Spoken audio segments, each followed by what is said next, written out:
at 36th Street in Thomas, going to the VA. Out time 9:47. The client's requesting that you call when you arrive on scene. Alex Kratzenberg and Anthony Gordon are among more than 200 drivers at ComTrans, an Arizona behavioral health organization. Any day, any time, every call is different, so we don't know what we're getting. Yeah, it's just if it's deemed a crisis, we go provide an aid that they need. The partners make up a transportation team to help what they describe as the invisible population.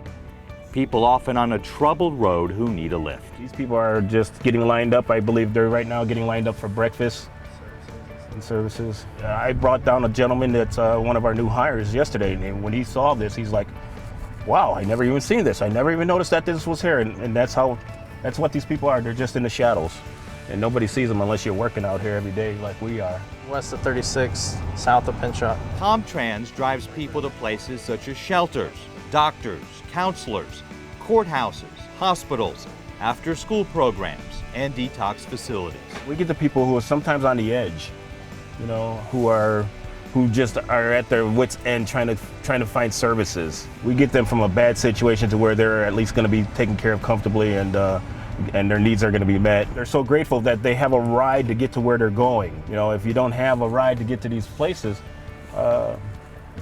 then you're out of luck. I mean, you have to find another way to get there, and most likely you probably won't get there. People are in crisis situations that include problems with drugs, alcohol, finances, homelessness, and domestic violence.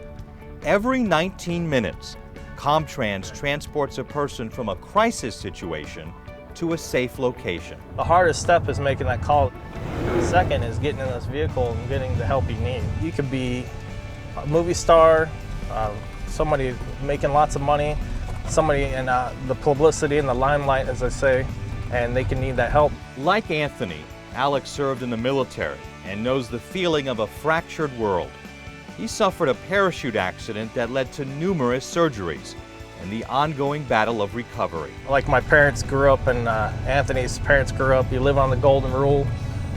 Treat people as you like to be treated, because one day you could be transporting somebody's grandma, somebody's mom, somebody's daughter, somebody's father, grandfather, and next day it could be one of your own. You don't even know. In this case, Alex and Anthony picked up a woman who needed substance abuse treatment. So hopefully she'll get the treatment she needs and get the medication she needs, and life will be good for her. By the time she left the car, she was feeling pretty upbeat. If we get these people out of the hospitals and we get them out of the jail cells and out of prison, then we have people who can function if they get the medication they need. Alex and Anthony hope to change lives, often caught behind a wall of depression. Sometimes we see people who've gotten help and they're full of smiles. That smile that we didn't see before is on their face, and that means a lot, because now they feel like they're functioning and they're out of the shadow, and there's something going, there's a lot bright light in front of them, and they see that, and I see that. How can you not feel good about that? I remember people saying in the military that